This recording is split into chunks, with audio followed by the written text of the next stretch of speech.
El tema de esta noche es muy delicado y estoy nervioso casi al abordarlo, pero vamos a tener que avanzar y se va a poner peor antes de mejorar, así que mejor avancemos y hablamos de algunos de los asuntos que el Apocalipsis nos muestra. Ustedes saben que tenemos miedo de hablar de lo que dice el libro de Apocalipsis, pero por otro lado, personalmente yo estoy muy agradecido que el libro habla de estas cosas, porque yo mismo he sido atrapado en muchos de esos engaños.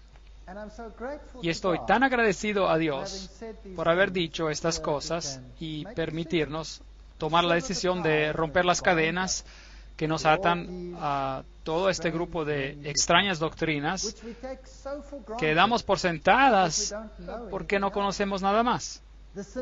La sencillez de conocer a Jesucristo y a Él crucificado para muchos es algo desconocido.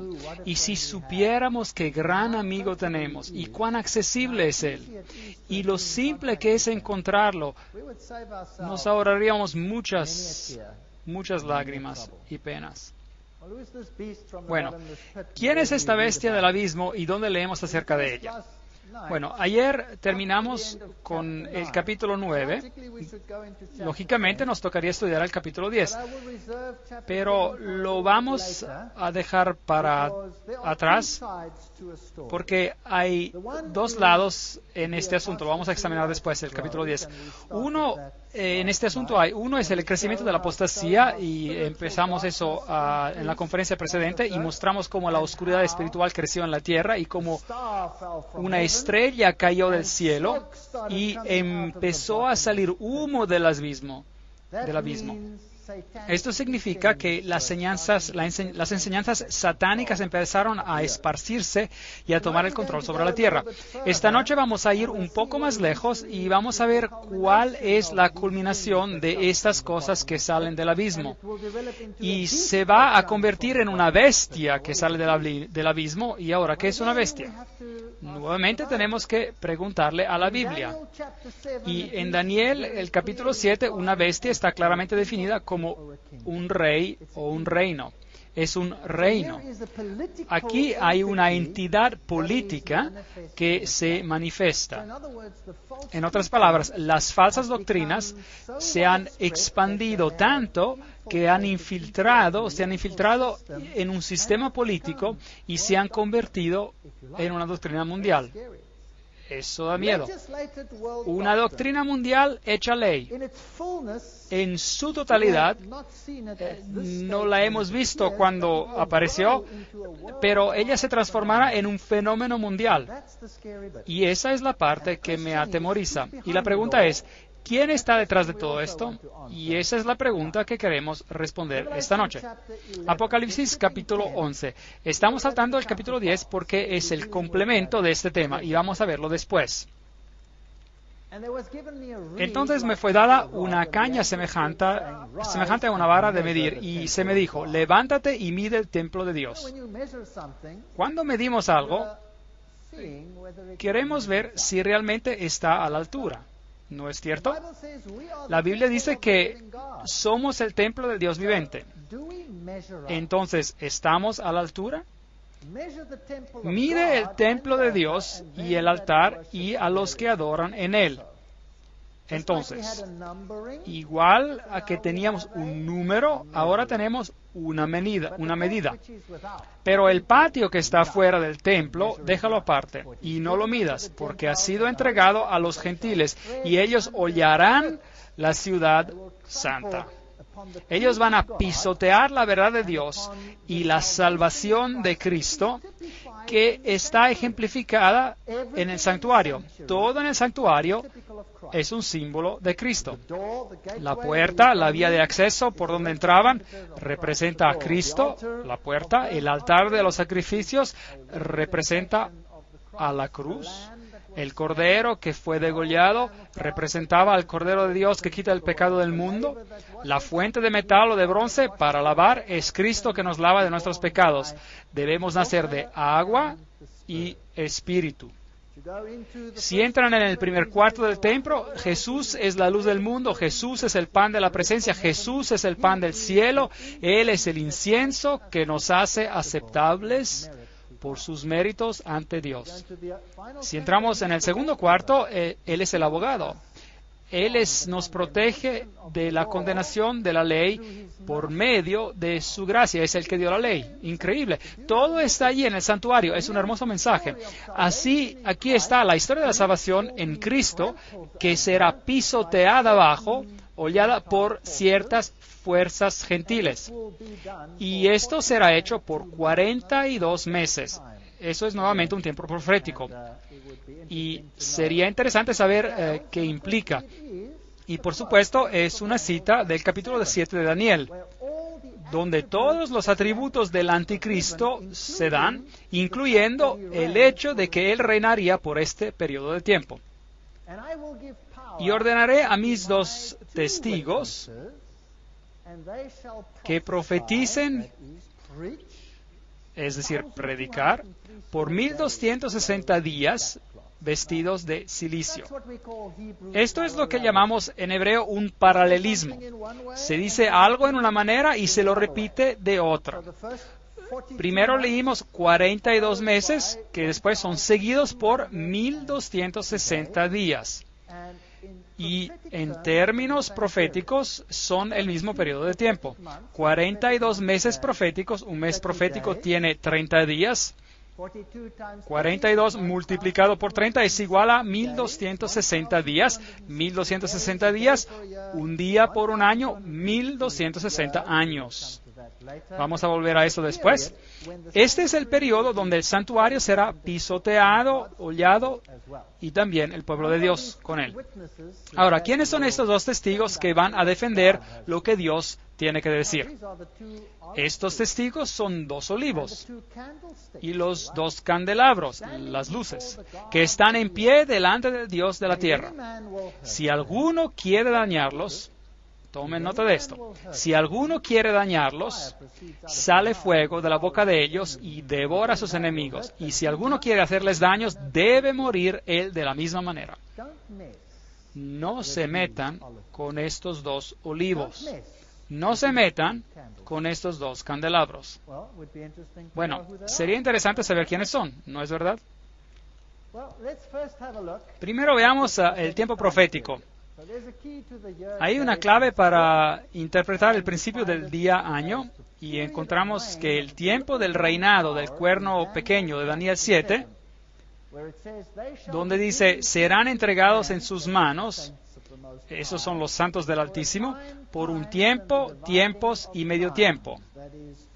Y esos son 3 años y medio proféticos, o 42 meses, o 1260 días. Vamos a ver el paralelismo en unos instantes. Y calcular el tiempo de este periodo profético se hace simple si tomamos en cuenta este punto. Un tiempo era un año. En algunas traducciones modernas, de hecho, ya se dice 3 años y medio. Esto es 360 días. Y podemos ver en el comentario al margen de Daniel 4:16 y en Daniel 11:13 en la versión inglesa de la King James, y dice, el tiempo profético o año tiene 360 días, un año significa un día o un tiempo significa un año en la profecía bíblica. Encontrarán ese comentario en la versión inglesa. Entonces, sumamos esto y nos da 1260 días, y pueden también buscar en Números 14:34 y en Ezequiel capítulo 4:6, donde dice, día por año te lo he dado. Bueno, pongamos a la prueba el principio que acabamos de describir. Entonces, estos son 1260 años literales.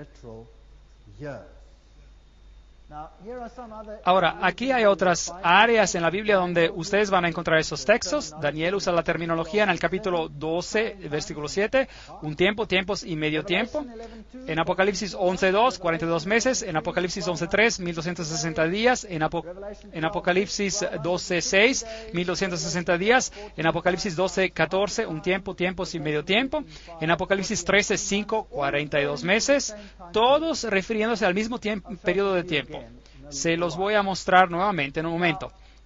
Ahora, los 10 reinos de Roma, que salieron de Roma, fueron establecidos en el año 476 después de Cristo. Y en Daniel se nos dice que el poder que tendría control sobre el pueblo de Dios aparecería después del establecimiento de los 10 reinos. En otras palabras, después de que la Roma occidental se dividiera en 10. Este periodo es muy interesante porque después de este periodo, en el año 538 después de Cristo, el reinado del papado empezó de acuerdo al decreto justiniano que decía que el papado corregiría las herejías y que sería la cabeza de todas las iglesias. Así que aquí tenemos un escenario de Estado-Iglesia. Si añadimos a esta fecha 1260 años, llegamos a una fecha interesante, el 1798. Veamos otra vez este periodo de tiempo nuevamente. Daniel 7:25, tiempo y tiempos y medio tiempo. Daniel 12:7, tiempo, tiempos y medio tiempo. Apocalipsis 11:2, 42 meses. Apocalipsis 11:3, 1260 días. Apocalipsis 12:6, 1260 días, Apocalipsis 12:14, tiempo y tiempos y medio tiempo, y Apocalipsis 13:5, 42 meses. ¿Piensan que Dios está en serio cuando nos habla sobre este periodo de tiempo? Parece que sí. Quiere que sepamos sobre este periodo de tiempo. Y podemos encontrar en la Biblia que todos estos periodos significan lo mismo, gracias al paralelismo hebreo. Por ejemplo, en el libro de Apocalipsis dice, una mujer, un desierto, 1260 días. En otro versículo dirá, una mujer, un desierto, 42 meses. En otro lugar dice 3 años y medio, y podemos ver que se aplica a la misma cosa. Es una profecía muy, muy importante. Ahora, en el 1798 algo interesante ocurrió. Berthier, el general francés, marchó hacia Roma bajo las órdenes de Napoleón y arrestó al Papa y declaró el fin del papado. Declaró su fin. Ahora, es importante notar que el papado era una entidad política. Y si tomamos la definición de Daniel al capítulo 7, que una entidad política es llamada una bestia, los reinos que vistes, las 4 bestias, son 4 reinos que saldrán de la tierra, así dice el texto, y si acabas con ese poder político, entonces esa bestia muere, figurativamente. Es interesante que acerca de este poder en particular, hay otro versículo interesante en Apocalipsis que dice que este poder parece tener una herida mortal, pero la herida mortal fue sanada. En otras palabras, muere, pero regresa a la vida. Y este poder fue restituido como entidad política en el 1929, cuando Mussolini le otorgó nuevamente el Estado papal y la autonomía al Vaticano. Aquí hay una bestia, es decir, una entidad política, de hecho político-religiosa, que recibió una herida mortal, pero ella después crece y regresa. Y existen varias cosas interesantes en el libro de Apocalipsis sobre esto. Pero veamos sobre esta herida mortal. El 21 de febrero de 1798, el Papa Pío VI fue destronado por Napoleón. Su anillo fue arrancado de su dedo, que era el símbolo de su poder, y él murió en exilio. Esa fue la herida mortal. En el diciembre de 1804, el Papa Pío presenció a Napoleón coronarse como emperador. Aquí estaba un papa sin entidad política para gobernar, se le había sido arrebatada. En 1808, Napoleón tomó el Estado del Vaticano y confiscó todo el Estado Vaticano. En 1848, Mazzini ataca a Roma y el Papa Pío IX es exiliado. Fue restaurado en 1850, pero había perdido todo el Estado papal. Por lo tanto, ya no existía una entidad política. Aquí está la herida mortal. El tiempo es sorprendente. 538, él asciende al trono bajo la protección del Imperio Romano Oriental, bajo el mismo emperador que lo protege, y asume la autoridad del decreto justiniano. 1260 días proféticos después, el poder político llega a su fin. Interesante. Inmediatamente, Napoleón declara la libertad religiosa el 30 de mayo de 1806, y así que tenemos un poder que gobernó sobre el pueblo de Dios por un periodo de tiempo a nivel político, ordenándole a otras fuerzas políticas lo que debían hacer con los que no estaban de acuerdo con los disidentes. Ven, Roma nunca mató a nadie, nunca. La Inquisición estaba dirigida por los jesuitas y después por los dominicanos, pero los jesuitas fueron los inquisidores originales, y si ellos encontraban a alguien culpable, se lo entregaban al Estado para que lo mate. Así es como funcionaba. Ahora, ¿quiénes son los dos testigos que atestiguaban en silicio durante este periodo? Mis dos testigos, estos son los dos olivos y los dos candelabros que están de pie delante del Dios de la tierra. A propósito, la Iglesia romana suprimió las Escrituras durante el periodo que reinó. ¿Sí o no? Sí. Yo fui católico, era un pecado mortal leer la Biblia. Era un pecado mortal. Después del año 1962, esto fue rescindido y cambiado, y vamos a ver por qué. Un asunto muy interesante, y vamos a hablar de eso en una siguiente conferencia. Entonces, ¿quiénes son estos dos testigos? ¿Podrán ser a lo mejor las Escrituras, el Antiguo y el Nuevo Testamento? ¿Es posible? Vamos a Zacarías y veamos si podemos encontrar una respuesta. Zacarías capítulo 4:1. Volvió el ángel que hablaba conmigo y me despertó como un hombre que es despertado de un sueño y me dijo, ¿qué ves? Y respondí, he mirado y he aquí un candelabro. Aquí tenemos un candelabro, todo de oro, con un depósito encima, y sus 7 lámparas encima del candelabro, y 7 tubos para las lámparas que están encima de él, y junto a él 2 olivos. Aquí tenemos los mismos símbolos. Entonces Apocalipsis utiliza el simbolismo de Zacarías. Y recuerden que estamos hablando del poder que gobernó por los 1260 años como entidad política, teniendo poder político sobre cualquiera que disintiera, por ejemplo, que se mostrara como un hereje. Y veremos que en Zacarías, para ver si encontramos otras imágenes que sean de nuestro interés. Encontramos los candelabros que también se mencionan en Apocalipsis. También encontramos los 2 olivos mencionados en Apocalipsis. El uno a la derecha del depósito y el otro a su izquierda. Versículo 4. Proseguí y hablé diciendo a aquel ángel que hablaba conmigo, ¿qué es esto, Señor mío? Bueno, eso es lo que nos estamos preguntando nosotros también. Entonces tal vez encontremos la respuesta. Y el ángel que hablaba conmigo respondió y me dijo, ¿no sabes qué es esto? Y yo dije, no, Señor mío. De la misma manera que responderíamos nosotros, ¿qué es esto, Señor? Entonces respondió y me habló diciendo, esta es la palabra de Jehová a Zorobabel que dice... Y después le da el mensaje que tiene que dar. Entonces, ¿qué son los 2 olivos y los candelabros? La palabra de Dios. La palabra de Dios. La palabra de Dios estaba profesando en silicio, en otras palabras, oprimida por 1260 días. ¿Saben? Cuando la Reforma empezó a imprimir la Biblia, empezaron usando la imprenta de Gutenberg. Y entraron allí los enemigos y la destruyeron. Y quemaron todas las Biblias que habían sido impresas. Y intentaron destruir la Biblia por todos los medios a su disposición. Sin mucho éxito. Años después escribieron su versión de la Biblia, que es conocida como la Biblia jesuítica, y que también veremos después. Versículo 11. Hablé más y le dije, ¿qué significan esos 2 olivos a la derecha del candelabro y a su izquierda? Hablé aún de nuevo y le dije, ¿qué significan las 2 ramas de olivo que por medio de los 2 tubos de oro vierten de sí aceite con oro? Y me respondió diciendo, ¿no sabes qué es esto? Y dije, no, Señor mío.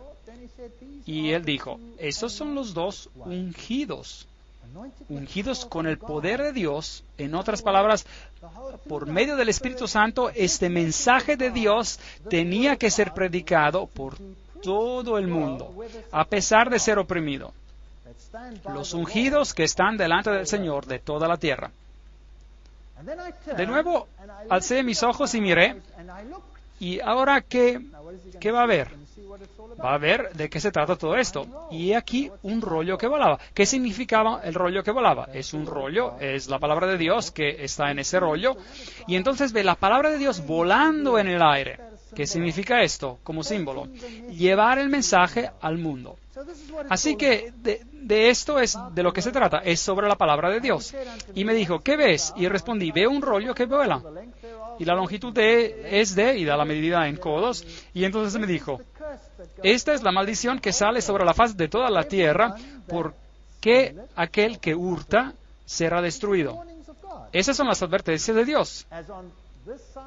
Como está de un lado del rollo, y todo aquel que jura falsamente será destruida. Yo la he hecho salir, dice Jehová de los ejércitos, y vendrá a la casa del ladrón, y a la casa del que jura falsamente en mi nombre, y permanecerá en medio de su casa, y la consumirá con sus maderas y sus piedras. Bien, la palabra de Dios dará el veredicto, aunque sea oprimida. ¿No es que es cierto? Básicamente es lo que dice el texto. Continuemos leyendo, porque Zacarías se vuelve interesante. Y salió aquel ángel que hablaba conmigo.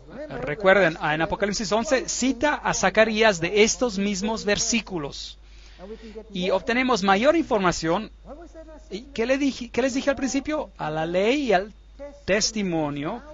Estamos ahora excavando en el testimonio, excavando para ver qué han dicho otros profetas y si está en armonía con lo que estamos viendo aquí.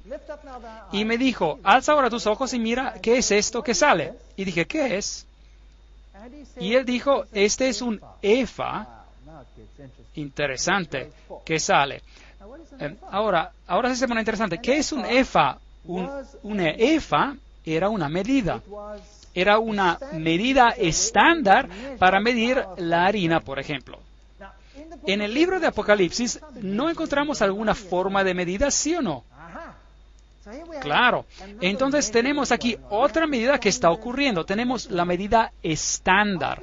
Obviamente, el estándar de lo que está para el bien y el mal, lo incorrecto y correcto. Pero aquí hay un estándar interesante que se ha planteado. ¿Qué es? Y él dijo, este es un efa que sale. Y además dijo, esta es la iniquidad de ellos en toda la tierra. Este es el estándar, es lo que vamos a ver sobre toda la tierra. Y he aquí levantaron la tapa de plomo.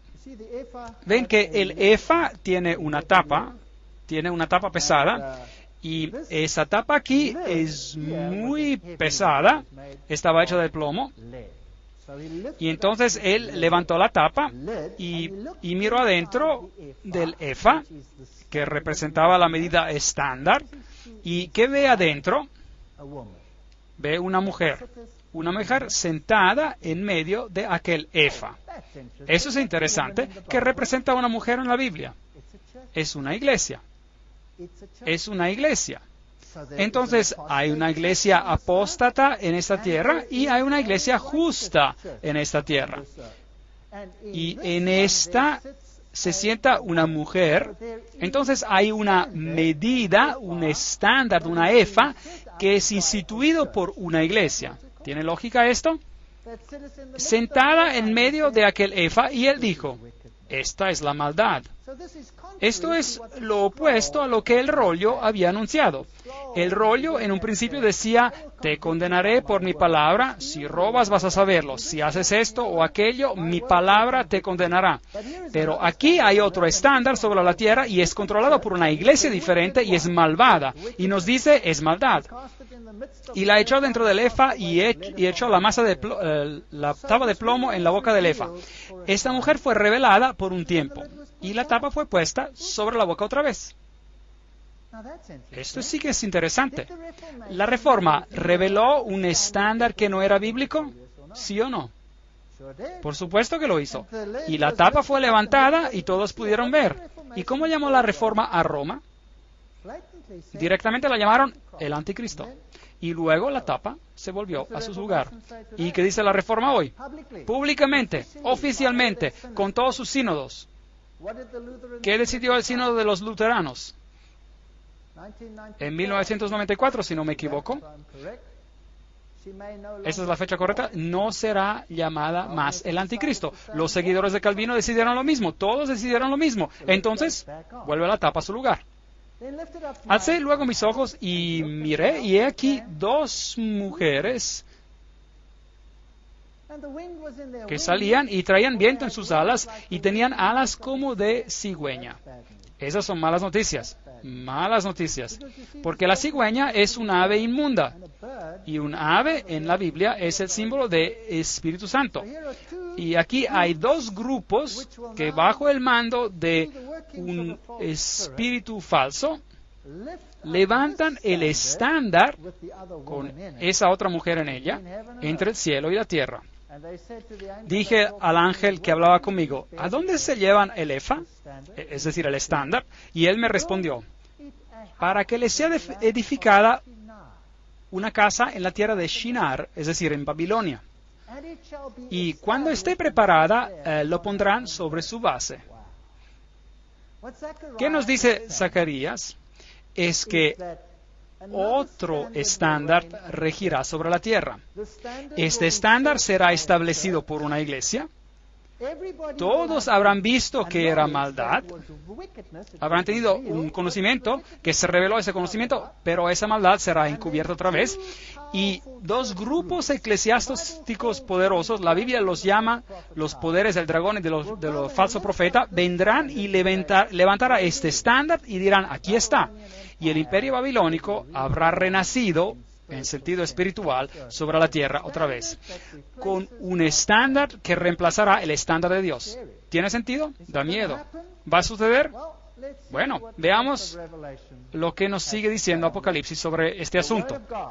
La palabra de Dios, hemos examinado el texto en la Biblia de donde el Apocalipsis basa esta imagen y nos dice lo que está pasando.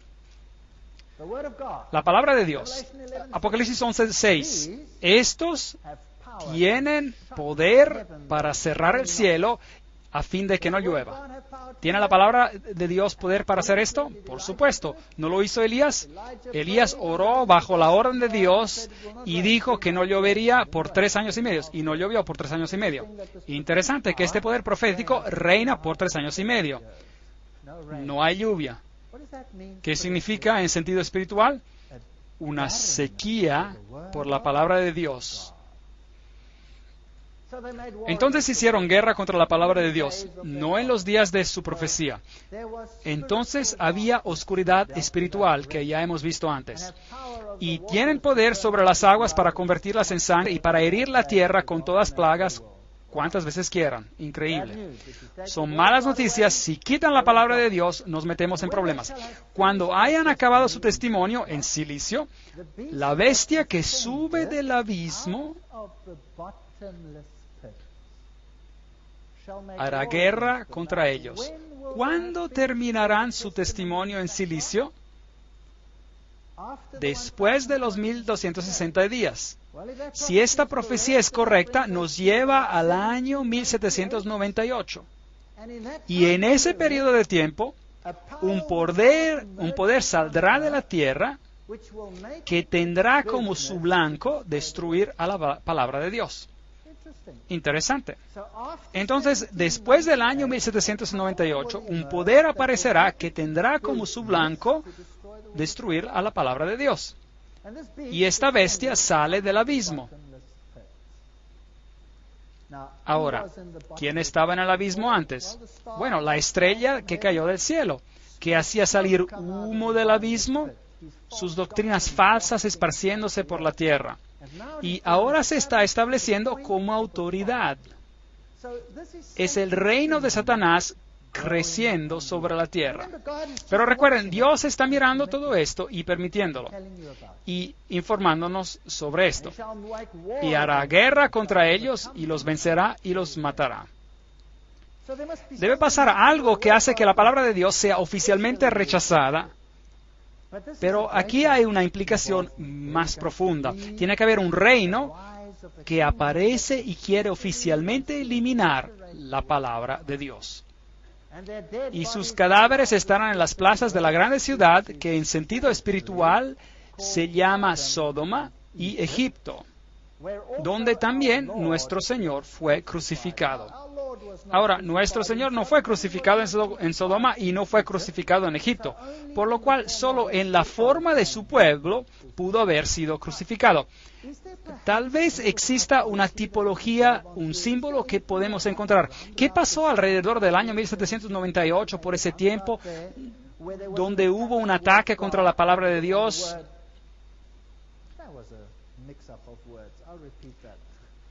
Donde hubo un ataque contra la palabra de Dios, en el lugar donde el pueblo de Dios había sido sacrificado, matado, asesinado por su fe, por así decir. Así que Cristo crucificado otra vez en la forma de su pueblo. ¿Existe algún país que hizo esto? Existe. Un país muy interesante. Y ese país fue Francia. Y ellos hicieron exactamente esto. Representaron a este proceso en miniatura. En el libro del Gran Conflicto hay un bello párrafo acerca de esto. Lo vamos a leer. La gran ciudad en cuyas calles son asesinados los testigos y donde yacen sus cuerpos muertos se llama simbólicamente Egipto. De todas las naciones mencionadas en la historia de la Biblia, fue Egipto la que con más osadía negó la existencia del Dios vivo y se opuso a sus mandamientos. Ningún monarca resistió con tanto descaro a la autoridad del cielo como el rey de Egipto. Cuando se presentó Moisés ante él para comunicarle el mensaje del Señor, el faraón contestó con arrogancia: ¿Quién es Jehová para que yo oiga su voz y deje ir a Israel? Yo no conozco a Jehová, ni tampoco dejaré ir a Israel. Esta es rebelión abierta contra la palabra de Dios. Continúa diciendo, esto es ateísmo. Y la nación representada por Egipto iba a oponerse de un modo parecido a la voluntad de Dios, del Dios vivo, y a dar pruebas del mismo espíritu de incredulidad y desconfianza. La gran ciudad es también comparada simbólicamente con Sodoma. La corrupción de Sodoma al quebrantar la ley de Dios fue puesta de manifiesto especialmente en la vida disoluta. En otras palabras, ustedes saben, depravación sexual. Y este pecado iba a ser también rasgo característico de la nación que cumpliría lo que estaba predicho en este pasaje. Yo estoy de acuerdo. Es fascinante.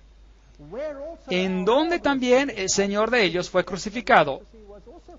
En Francia se cumplió también este rasgo de la profecía. También estoy de acuerdo con esto. En ningún otro país se había desarrollado tanto el espíritu de enemistad contra Cristo. En ninguno había hallado la verdad tan acerba y cruel oposición. En la persecución con que Francia afligió a los que profesaban el Evangelio, crucificó también a Cristo en la persona de sus discípulos. Estoy de acuerdo con esto. Y me gustaría decirle aún más y decir que Francia es solamente el comienzo, el grano que inicia el levantamiento del reino de Lucífero. Y voy a probar este asunto mientras avancemos con la ayuda de muchas citas.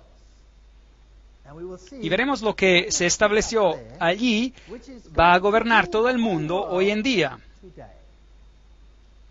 Nos afecta a ti y a mí directamente. No es solo historia. Es historia y la aplicación de ella misma ahora. Este es un sombrero jacobino que fue usado por los revolucionarios franceses. Usaron el sombrero jacobino, y lo que significa este sombrero lo veremos en otra conferencia en detalle. En realidad es el sombrero de Mitra, es mitraísmo, culto al sol, pero bueno, no se preocupen, lo vamos a ver después. Apocalipsis 11:7. Cuando hayan acabado su testimonio, la bestia que sube del abismo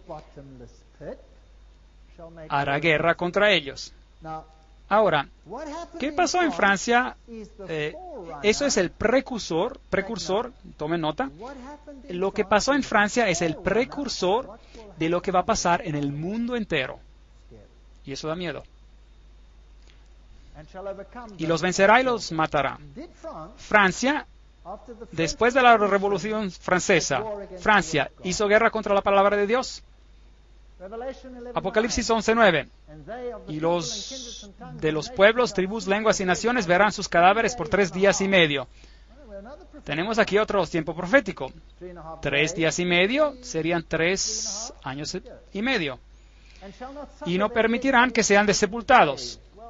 Desde el 10 de noviembre de 1793 hasta el junio de 1797, hicieron eso. Prohibieron la Biblia. Por decreto oficial, prohibieron la Biblia. A los moradores de la tierra se regocijarán sobre ellos, sobre los dos testigos, el Antiguo y el Nuevo Testamento, se alegrarán, se enviarán regalos unos a otros. ¿Hizo Francia eso? Sí, en realidad lo hizo, porque estos dos profetas, la Biblia, habían atormentado a los moradores de la tierra. En realidad, ellos simplemente creían que la Biblia los había atormentado. El pueblo creía, pero alguien más creía que esta Biblia era un poder que tormentaba. Y les voy a mostrar esta noche cuál es ese poder que hizo guerra contra la Biblia. Pero después de 3 días y medio, entró en ellos el espíritu de vida enviado por Dios y se levantaron sobre sus pies y cayó gran temor sobre los que vieron. ¿Destruyeron a la Biblia? No. Después de este evento, que fue solo el comienzo de esta gran guerra contra la palabra de Dios, un poder entró en la palabra de Dios y las Biblias se distribuyeron por todo el mundo. Las grandes sociedades bíblicas empezaron después de este día y la Biblia fue puesta en cada mano que la quisiera por todo el mundo. Esto enfureció a la bestia del abismo tanto que cambió sus tácticas de guerra. Y vamos a ver esto en 2 conferencias que siguen llamadas las batallas de las Biblias y cambiando la palabra. No se pierdan esas conferencias, son poderosas y las vamos a tener dentro de poco. Si están enojados conmigo esta noche, vuelvan de todas maneras. Aun si están enojados, está bien, pero pueden enojarse conmigo, pero vengan de todas maneras. Entonces, la palabra de Dios se levantó y se predicó con mucha fuerza, pero la guerra no había terminado, recién había comenzado. Y oyeron una gran voz del cielo que les decía: subid acá, y subieron al cielo en una nube y sus enemigos los vieron. Y los enemigos, les digo, que odian a la palabra de Dios. En aquella hora hubo un gran terremoto y la 10ª parte de la ciudad se derrumbó. Obviamente refiriéndose a esta ciudad espiritual de Babilonia, que fue agitada por este resurgimiento del poder en la palabra de Dios.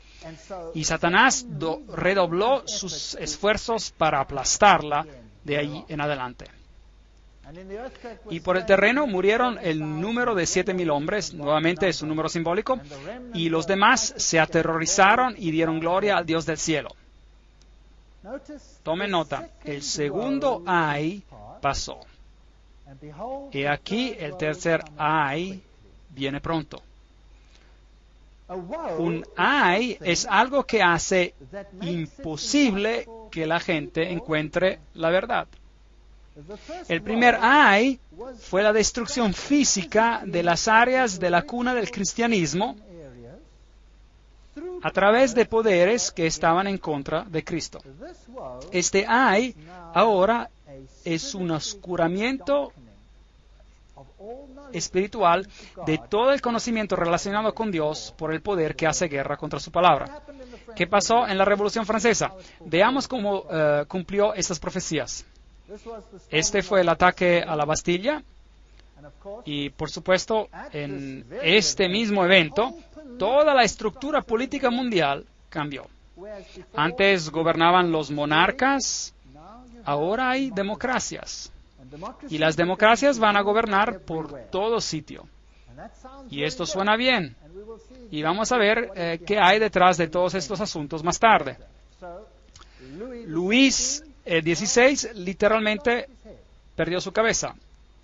Y su cabeza se sostuvo frente a una multitud enardecida mientras iba a la guillotina. ¿Y le tuvieron misericordia a su esposa María Antonieta? No. Su cabeza fue puesta en un palo y mostrada a la multitud que gritaba animada. Luego tomaron una prostituta, disculpen el cuadro, pero es lo que realmente hicieron, con los pechos descubiertos, y la llamaron Libertad. La hicieron una diosa, liderando a la libertad. Seguimos leyendo lo que pasó en el libro El Gran Conflicto, que nos lo cuenta de manera bien hermosa. Al ser presentada la diosa ante la convención, la tomó el orador de la mano y dirigiéndose a toda la asamblea dijo: mortales, cesad de temblar ante los truenos impotentes de un dios que vuestros temores crearon.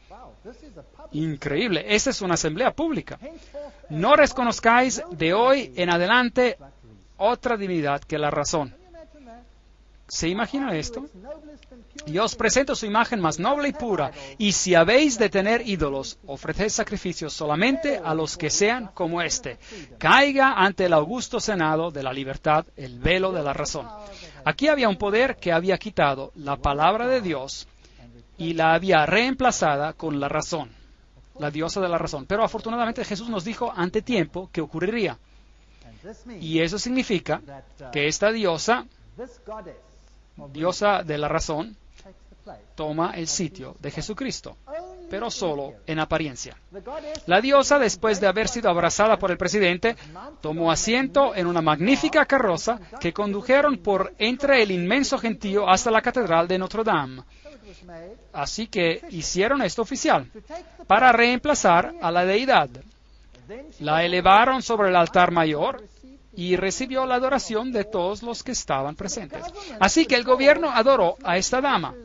Así es como se hicieron las cosas. Fue llevada por las calles, puesta en un carruaje. Tenía el símbolo del sol que decía diosas de la razón.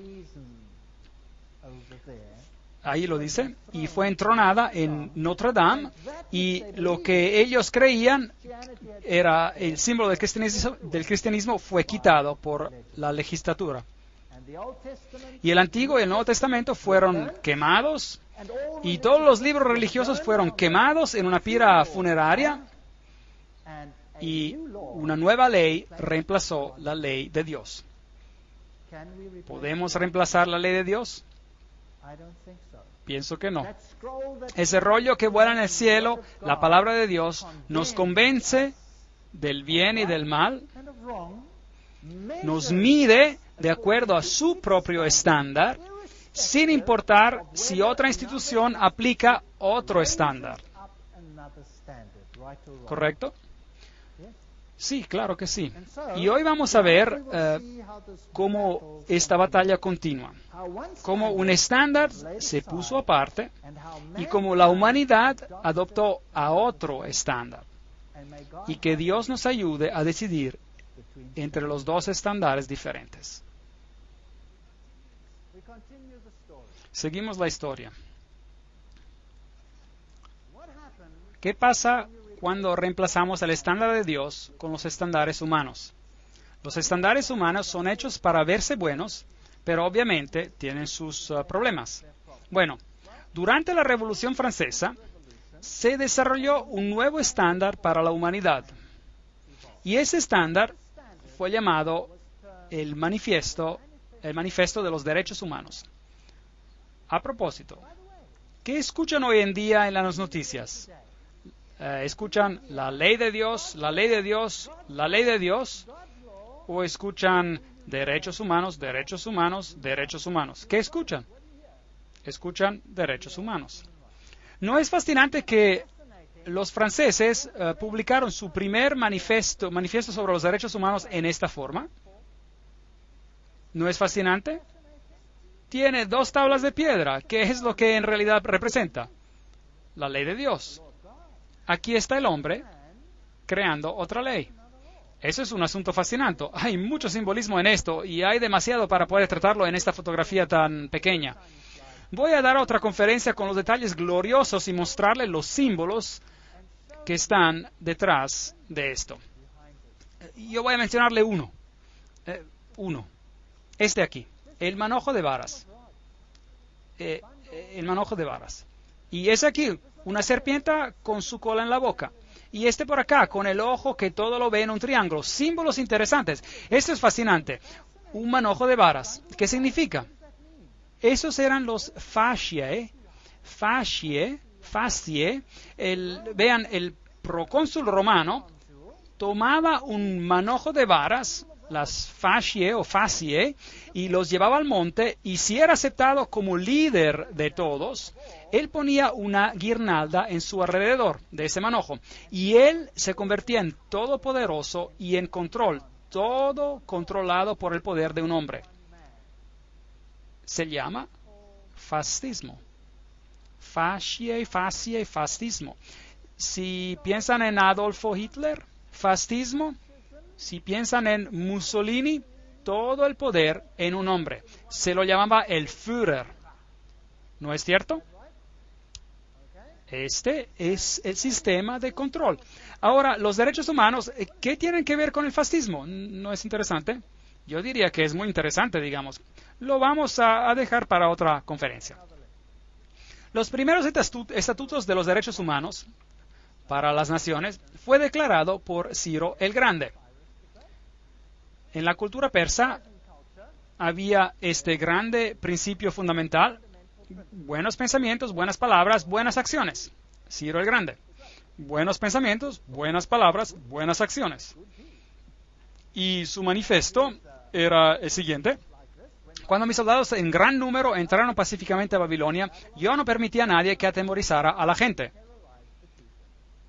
Tuve en mente las necesidades de las personas y sus santuarios para promover a su bienestar. Liberé a todos los esclavos. ¿No es interesante que Napoleón liberó a los esclavos y terminó la opresión religiosa y todas estas cosas?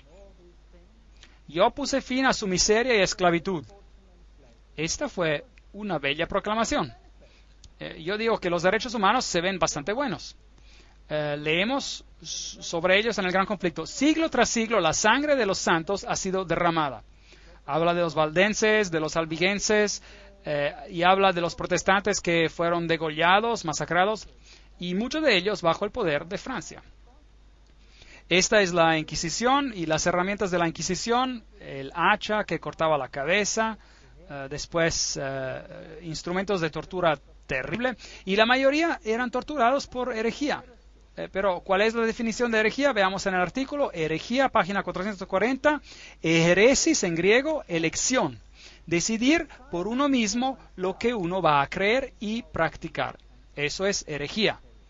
Entonces, decidir por uno mismo era, en este periodo de los 1260 días o años, era un acto de herejía. Era un pecado castigable con muerte. Eso es muy triste, ¿no es cierto? Eliminando la conciencia del hombre, quitando la conciencia del hombre y creando un poder, vamos a ver cosas muy interesantes. Esos son algunos de los instrumentos que se utilizaban. Estos fueron, por ejemplo, tenazas que se abrían y ponían brasas calientes con las que torturaban a la persona que era interrogada. Estas son las tobilleras. Y noten las púas en ellas, y cuando eran apretadas contra el tobillo entraban hasta el hueso. Esas personas eran muy serias en lo que hacían. Este instrumento en particular fue usado hasta por General Franco en los 1970. Este es un instrumento muy cruel que se ponía alrededor del cuello y empezaban a atornillar ese tornillo. No es una cosa bonita que hacer. Inmovilizadores, por supuesto, tornillos de dedo. Este instrumento es particularmente desagradable. Amarraban las manos hacia la espalda con una soga hasta que quedaba la persona de cabeza en el aire, y luego amarraban una enorme piedra a los pies y la lanzaban desde la plataforma, y la piedra caía arrancando los brazos y sacándolos de su articulación. Esas son cosas terribles que se hicieron en la Inquisición. Yo sé que a lo mejor no se tendrían que mencionar esas cosas, pero la crueldad de este sistema debe ser conocida. Apocalipsis 12:11, y ellos le han vencido por medio de la sangre del Cordero y de la palabra del testimonio de ellos, y menospreciaron sus vidas hasta la muerte. Es para darles una idea de lo que pasaron aquellos pobres cristianos algunas veces por defender su fe y elegir creer en ella. Es muy horroroso, ¿no es cierto? Es muy horroroso. Y estos son algunas de las estacas donde la gente murió por miles, por miles, por cientos de miles, por millones a causa de hereses, es decir, de herejía por hacer su decisión. Estos son los hugonotes franceses, es el monumento hugonote francés en el sur de África. Muchos de los hugonotes en Francia se huyeron y erigieron este monumento representando a la Trinidad, y aquí hay una mujer parada sobre la tierra representando a la novia de Dios, y ella se sienta sobre la tierra. Fue de África, de Europa a África, y en una mano tiene la Biblia y en la otra tiene una cadena. Y ella rompió la cadena que la ataba a Roma y huyó a las tierras lejanas de África, donde se la está masacrando nuevamente, pero bueno, esa es otra historia. Y huyó a América y a tierras lejanas para escapar de la persecución del poder de los 1260 días. El gran conflicto dice, pero lo más inicuo que se registra en el lóbrego catálogo de los crímenes, el más horrible de los actos diabólicos de aquella sucesión de siglos espantosos, fue la matanza de San Bartolomé. El rey de Francia, instado por los sacerdotes y prelados de Roma, sancionó tan espantoso crimen. Se puso una campana y en medio de la noche sonó. En ese momento empezó la matanza de 50,000 protestantes en una noche. Les habían dicho, por engaño, les habían dicho a ellos, trabajemos juntos en el futuro, no peleemos más acerca de todas estas cosas. Y los protestantes pensaron, maravilloso, una palabra amable de parte de Roma, podemos tranquilizarnos y trabajar juntos. E hicieron ecumenismo. Mientras tanto, había un complot. Y en una noche la campana sonó y los que no sospechaban y sin defensa murieron en una noche. Bueno, las armas del castillo de San Ángelo, los cañones tronó en alegres salvas, se oyeron las campanas de todas las torres. Innumerables fogatas convirtieron la noche en día, y Gregorio el XIII, acompañado de los cardenales y otros dignatarios eclesiásticos, se encaminó en la larga procesión hacia la iglesia de San Luis, donde el cardenal de Lorena cantó el Te Deum. Estaban tan contentos de saber que en una noche habían matado a los hugonotes franceses. Y el Papa creó una medalla, aquí está, una medalla con su nombre en un lado y en el otro lado las palabras Hugonotorum Strages, que significa matanza de los hugonotes. Se alegraron. ¿No es terrible eso que pasó? Deuteronomio 11:16. Guardaos pues que vuestro corazón no se infatúe y os apartéis y sirváis a dioses ajenos. Y os inclinéis a ellos, y se encienda el furor de Jehová sobre vosotros, y cierra los cielos y no haya lluvia, ni la tierra de su fruto, y perezcáis pronto de la tierra buena que os da Jehová. Por tanto, si se alejan de la palabra de Dios y quitan la ley de Dios, si la quitan, pues habrá sequía, escasez. Apocalipsis 11:7. Cuando hayan acabado su testimonio, es decir, la palabra de Dios, la bestia que sube del abismo hará guerra contra ellos y los vencerá y los matará. Esto aquí, como dije antes, era un sombrero jacobino. Ahora, ¿qué era un sombrero jacobino? ¿Y quién controlaba a los jacobinos? Bueno, el fundador de los jacobinos fue un hombre llamado Adam Weishaupt. ¿Y quién era Adam Weishaupt? Él era un profesor jesuita de la ley canónica. ¿No es eso interesante? Entonces, ¿quién en realidad organizó la Revolución Francesa? Fue un jesuita. Y fue el padre del jacobinismo. Y también fue el fundador de los Illuminati. Entonces, un jesuita fundó los Illuminati y un jesuita dirigió el jacobinismo que fue responsable por la Revolución Francesa. Aquí está la Universidad de Ingolstadt, donde él fue profesor.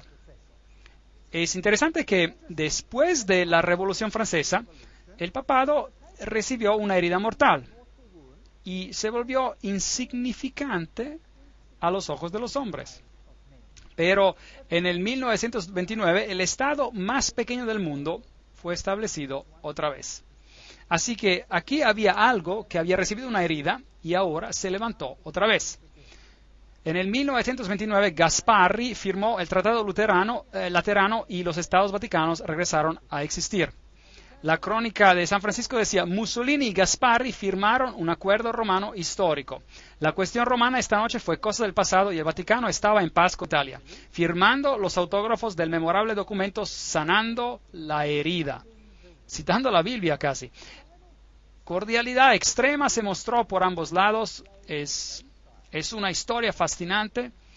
El poder parecía tener una herida mortal y luego se levantó nuevamente. Es interesante notar que solamente parecía tener una herida mortal. El engaño es a veces inexplicable. Déjenme mostrarles algunos de los papas que siguieron. Aquí está Anthony Sayer. Él fue el primer gran maestro de la masonería en la Logia de Londres, fundada en 1717. Y recuerden que ese es el tiempo que antecede a todo el periodo de la Revolución Francesa. Y estos masones se paran así, con las manos en el estómago, apuntando con los dedos, con el dedo grueso hacia arriba. Y el mismo Papa, esta es una foto del Papa Pío XII, hizo imprimir un sello, que es un sello cuadrado, y tiene símbolos masónicos en él, donde tiene la misma posición que el otro cuadro. Es interesante que el Vaticano prohibió la masonería. Pero es interesante que si no quieres ser culpado de algo, lo prohíbes y lo practicas en secreto. Pero en el mismo Vaticano, las logias abundaban y cada cardenal era miembro. Interesante. Aun cuando era prohibido, estaba prohibido. Apocalipsis capítulo 9. Recuerden que nos lo dijo: el quinto ángel tocó la trompeta y vi una estrella que cayó del cielo a la tierra y se le dio la llave del pozo del abismo. Y abrió el pozo del abismo y subió humo del pozo como humo de un gran horno, y se oscureció el sol y el aire por el humo del pozo.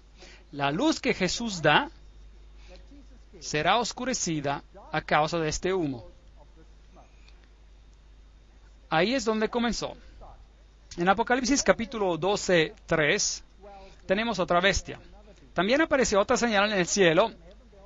Aquí un gran dragón escarlata que tenía 7 cabezas y 10 cuernos, y en su cabeza 7 diademas. En Apocalipsis capítulo 9 tenemos este humo que sale. Y en Apocalipsis capítulo 11, esta bestia sale del pozo del abismo, del mismo abismo, y así que crece esta oscuridad en un reino establecido y empieza a crecer. Los otros poderes en Apocalipsis son el dragón con 7 cabezas, con una diadema en cada cabeza. Se nos dice quién él es Satanás, que representa a todos los reinos de esta tierra.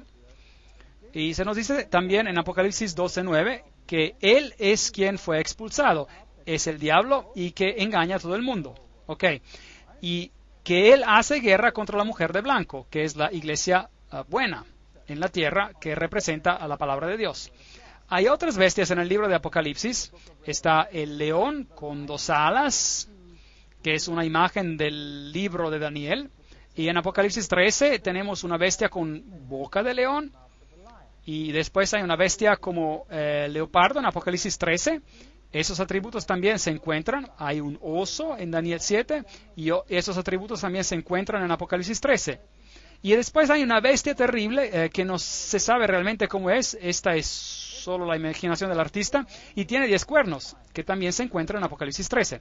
Así que todas estas bestias son muy interesantes, pero están representadas saliendo del mar. Muy bien.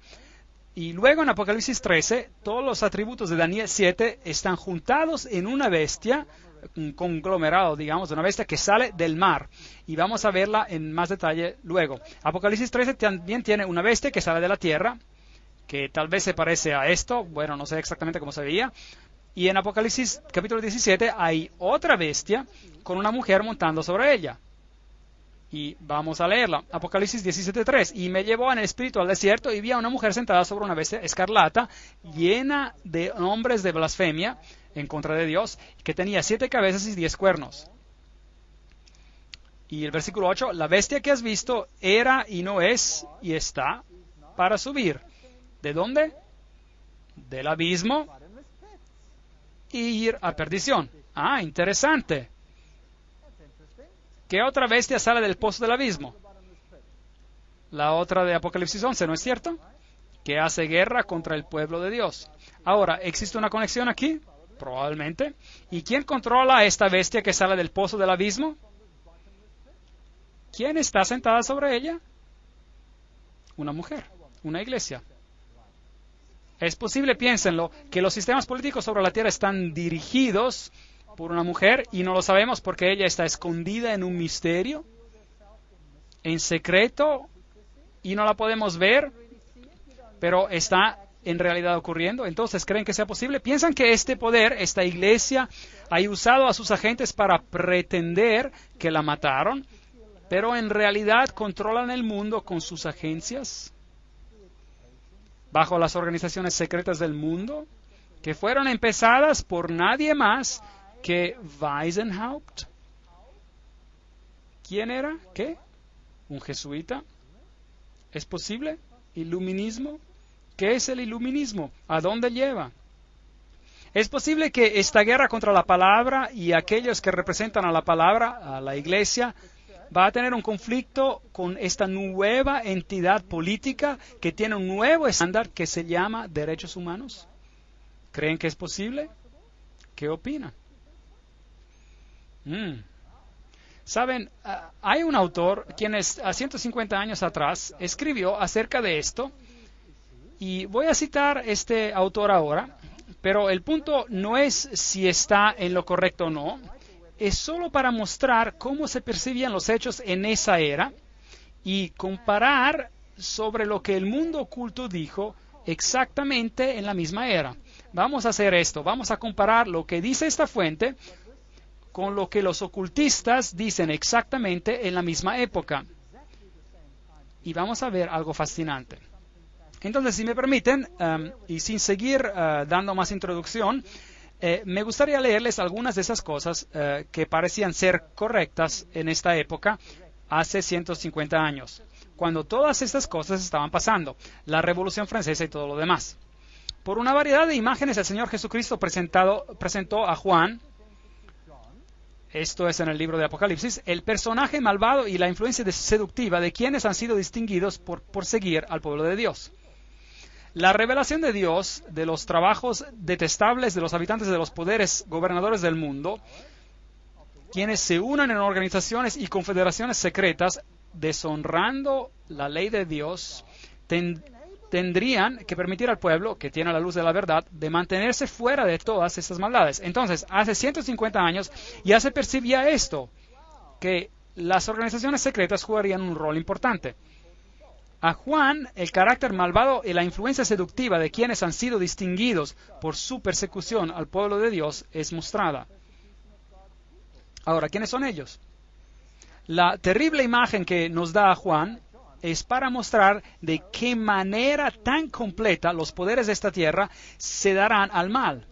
Y tendría que mostrar a los que han recibido la verdad cuán peligroso es relacionarse con organizaciones secretas o de cualquier manera unirse a ellas. Eso es fascinante, fascinante. Los poderes gobernantes de este mundo que se unen en organizaciones y confederaciones secretas y no guardan los mandamientos de Dios tendrán otro estándar. Aquí hay un texto del profeta Isaías que viene citado y se los voy a leer. Isaías capítulos 8, versículos 9 a 13 dice: Reuníos, pueblos, y seréis quebrantados. En otras palabras, hagan esas confederaciones, esas uniones detrás de las escenas. Planeen juntos como mundo para vencer contra la verdad.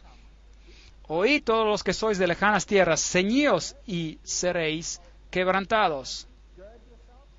Disponeos y seréis quebrantados. Tomad consejo y será anulado. Proferid palabra y no será firme. ¿Por qué Dios está con nosotros? Esta gente está diciendo, Dios está con nosotros, estamos haciendo lo correcto. porque Jehová me dijo de esta manera con mano fuerte y me enseñó que no caminase por el camino de este pueblo, diciendo, no llaméis conspiración a todas las cosas que este pueblo llama conspiración, ni temas lo que ellos temen, ni tengáis miedo. A Jehová de los ejércitos, a Él santificad, sea Él vuestro temor, y Él sea vuestro miedo. Entonces Isaías está prediciendo que el mundo se confederaría y dice, el Señor está en esto, estamos trabajando juntos como un grupo y estamos haciendo lo correcto y es lo mejor, pero están dejando fuera a Dios y no va a funcionar. Luego, este escritor aplica este texto y dice, hay quienes que se preguntan si está bien para los cristianos pertenecer a los masones u otra sociedad secreta. Necesitamos pensar sobre los versículos citados recientemente. Si somos cristianos, debemos de serlo en todos los aspectos y debemos considerar y obedecer al consejo dado de ser cristianos según el estándar de la palabra de Dios. Eso es fascinante. Por lo tanto, es importante conocer lo que enseñan los masones o aún más importante, quién fundó la masonería, quién la controla, qué enseñan. Si en realidad predican contra Jesús y la palabra de Dios, ¿hacen guerra contra la palabra de Dios, sí o no? Son preguntas que debemos hacernos. La falta de cristianismo de toda la confederación se verá en las organizaciones secretas, porque ellos sirven a dioses insensibles y sin poder para bendecir como los dioses de los hindúes. Interesantes. Todos los que están bajo el estandarte del príncipe Manuel no pueden unirse a los masones o a cualquier otra sociedad secreta. Cristo no se puede dividir. Yo estoy de acuerdo. Nadie puede unirse a ellos y ser un ser libre ante Dios. Interesante. Los cristianos deben cortar toda atadura que los une a estas organizaciones secretas que no están bajo el control de Dios. No podemos pertenecer a organizaciones secretas. Eso fue escrito hace 150 años atrás. Y luego, una cosa sé, que aquellos que mantienen contacto en ellas serán quemados con las gavillas de cizaña. Declaración interesante. Las agencias satánicas están en todas las ciudades ocupadas en organizar en grupos asociaciones que se oponen a la ley de Dios. No nos podemos permitir de no permanecer alertas. Y uno de los planes de las organizaciones secretas es de formar grandes monopolios. Se formarán grandes monopolios gigantes. Unos pocos hombres se juntarán para apoderarse de todos los bienes que se obtienen en ciertas líneas de los negocios. Vemos eso hoy, por si acaso. Vemos monopolios gigantes que se están formando, forzando a los pequeños a salir de la industria para someterlos a su poder, ¿sí o no? Y si no cumplen con sus reglas, no van a poder prosperar. ¿Vemos las megafusiones? ¿Sí o no? No podemos abrir el periódico hoy sin leer sobre las megafusiones. ¿Cierto o falso? Suena bien, pero ¿saben que su libertad está siendo reducida pedazo a pedazo hasta que no sean nada más que esclavos? Y si se atreven a abrir la boca, bueno, se quedan sin trabajo o sin industria y no podrán comprar o vender. Los sindicatos serán una de las agencias que traerá a esta tierra un tiempo de angustia cual no se ha visto desde el inicio del mundo. La gente no cree en esto. Yo sí. Yo he tenido la desafortunada experiencia de estar del otro lado de un sindicato cuando se vuelven locos. ¿Algunas veces han visto esto? Da miedo. En África, donde yo vivo, los sindicatos son muy poderosos. Y los sindicatos parecen algo bien. Y el concepto se basa sobre los derechos humanos, porque pueden pelear por sus derechos humanos. Pero piensen, si la torta es muy grande o tiene una dimensión y peleo por un pedazo más grande, ¿qué hace esto al pedazo de mi vecino? Hace su pedazo más pequeño, ¿correcto? ¿Estoy amando a mi vecino como a mí mismo cuando hago su pedazo más pequeño para que el mío sea mayor? ¿Sí o no? Yo pienso que no. ¿Y qué si se llega al punto en que usted no quiere repartir su pedazo?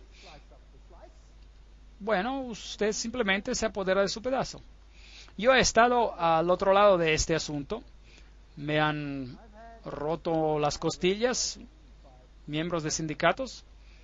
que usaban las universidades para probar sus puntos al gobierno, declararon boicotes a todas las clases de la universidad y los estudiantes fueron privados de su educación.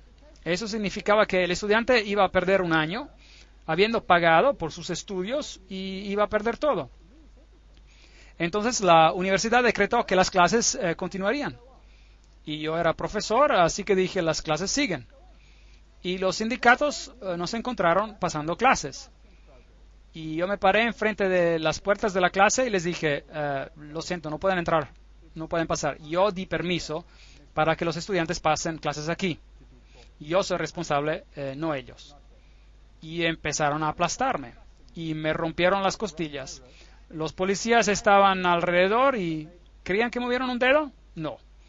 Yo tengo la prueba de eso. Estuve en la primera plana de todos los periódicos en ese país, en mi país, y nada pasó. Los estudiantes no se salieron con la suya y ellos se fueron después. Afortunadamente, por alguna razón, se fueron. Tal vez hay poder en el poder de la oración y fueron a otro lugar y destruyeron todo, incluyendo a los pobres estudiantes. Los golpearon brutalmente. Mis estudiantes escaparon ese día por la gracia de Dios. Yo he estado en un edificio donde los sindicatos negociaban con personas que no tenían el poder de decidir sobre el asunto. Y ellos empezaron a rítmicamente golpear contra el edificio, como solo los africanos pueden hacerlo, y todo este edificio de vidrio explotó. Increíble, se convirtió en una lluvia de vidrios. Algo terrible. La destrucción que ustedes ven, una de las agencias que llevará al tiempo de angustias, los sindicatos, que no son de Dios, aquellos que se unen a organizaciones secretas, manténganse alejados de ellos. Esto fue escrito años atrás. En Apocalipsis 11:15, el séptimo ángel dice, tocó la trompeta y hubo grandes voces en el cielo que decían, los reinos del mundo han venido a ser de nuestro Señor y de su Cristo, y Él reinará por los siglos de los siglos. Y los 24 ancianos que estaban sentados delante de Dios en sus tronos, se postraron sobre sus rostros y adoraron a Dios, diciendo, te damos gracias, Señor Dios Todopoderoso, el que eres, el que eras y el que has de venir, porque has tomado tu gran poder y has reinado. Las buenas nuevas son que a pesar de que este poder que empezó primero en Apocalipsis capítulo 9, abriendo el pozo del infierno para traer doctrinas en el mundo que oscurecieron a la luz y trajeron oscuridad sobre la tierra, este movimiento madura y crece a lo largo de la historia y llega hasta la Revolución Francesa. El hoyo del infierno se abre nuevamente y sale un poder que llega a ser un poder político universal que será controlado por una mujer, por una iglesia que va a reemplazar la palabra de Dios y la sustituirá con su propio estándar, su propio EFA, si queremos decir. ¿Tiene sentido? Y se ve bien en papel, pero viola cada principio de la palabra de Dios. Cada principio de los 10 mandamientos es violado. Y es difícil de ver porque parece ser tan bueno. Pero a medida de que continuemos con las conferencias veremos que en realidad eso es el caso. Si tenemos el primer mandamiento que dice, yo soy Jehová tu Dios, no tendrás dioses ajenos delante de mí. Bueno, hubo países que honraron esto. Y si vamos a tener una libertad universal, libertad para todos, donde se acepte todo, esto tendrá que desaparecer, este mandamiento. De hecho, tendrá que decir, tendrás todos los otros dioses menos a mí. ¿Sí o no? Tendremos que tolerar la idolatría o estaremos en problemas.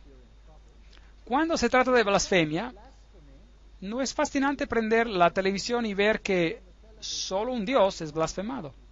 ¿Lo ha notado? Solo un Dios es blasfemado, ninguno de los otros. Yo siempre encuentro esto fascinante. Quiero escribir a la Comisión de los Derechos Humanos y decirles, saben, en el interés de la justicia e igualdad, ¿No deberían ser todos los dioses blasfemados a igual? ¿No podrían difundir esta idea un poco más por causa de la justicia? Me pregunto cómo reaccionarían. Me pregunto cómo el mundo musulmán reaccionaría si se hiciera lo que se hace a Jesucristo todos los días, si se lo hiciera a su religión.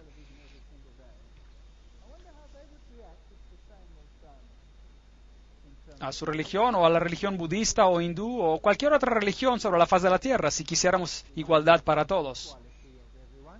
¿Qué más? Acerca del quinto mandamiento, honra a tu padre y a tu madre.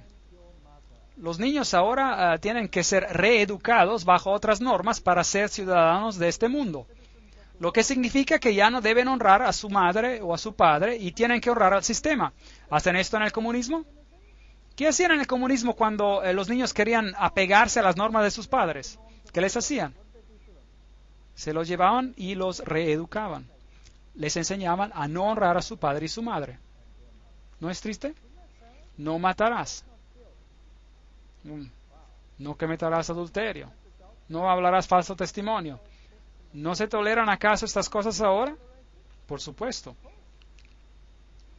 Jesús va a invitar un día a todos a ir a su reino. En su reino habrá justicia y verdad. Y no habrá más mentira. Los estándares serán los que Él establezca y se aplicarán a todo.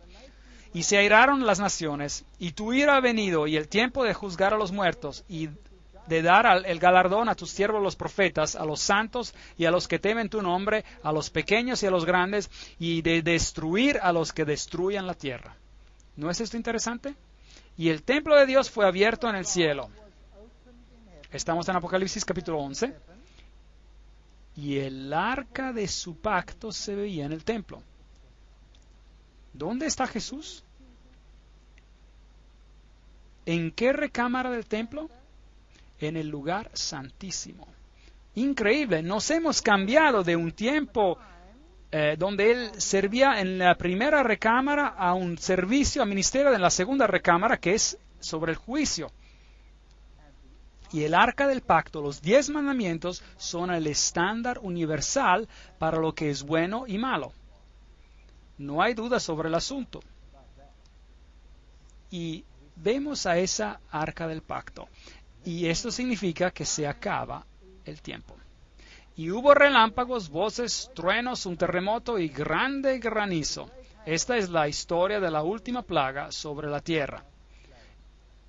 Y el reino de Dios se vuelve en el reino de esta tierra también. Jesús, el gran sumo sacerdote, es visto enfrente del arca del pacto. Y ese es el verdadero estándar. Y no es el efa controlado por la mujer, por una mujer.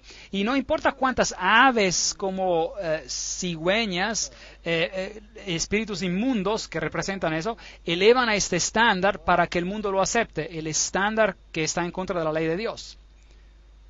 Lo que hemos visto hasta ahora, esta iglesia es definida, desafortunadamente, es la que gobierna por los 1260 días. Es la iglesia de la Edad Media. Es la iglesia romana. Y no puedo cambiar esto. Yo mismo fui uno de ellos. Y estoy tan agradecido por la palabra de Dios por haberme mostrado estas cosas. Y detrás de todo esto, detrás de la Revolución Francesa y de todos estos asuntos, vemos las agencias de esta iglesia, vemos agencias jesuitas detrás de todo. Y hemos visto que las organizaciones secretas, porque todo está cubierto en misterio, van a traer el cambio que anulará la palabra de Dios. En las próximas conferencias vamos a ver lo que hay detrás de las escenas y abrir algunos hechos para ver si es en realidad así. Pero aunque sea así, lo que asumo que va a ser así, Jesús queda siendo en control. Y nos ha permitido ver todas estas cosas y Él ejerce como el sumo sacerdote. Y Él es el Rey de Reyes. Y Él va a regresar en gloria. Y no importa cuánta oscuridad salga del abismo, Jesús está en control. Y no hay por qué temer. Aferrémonos a Él y nadie se perderá. Gracias.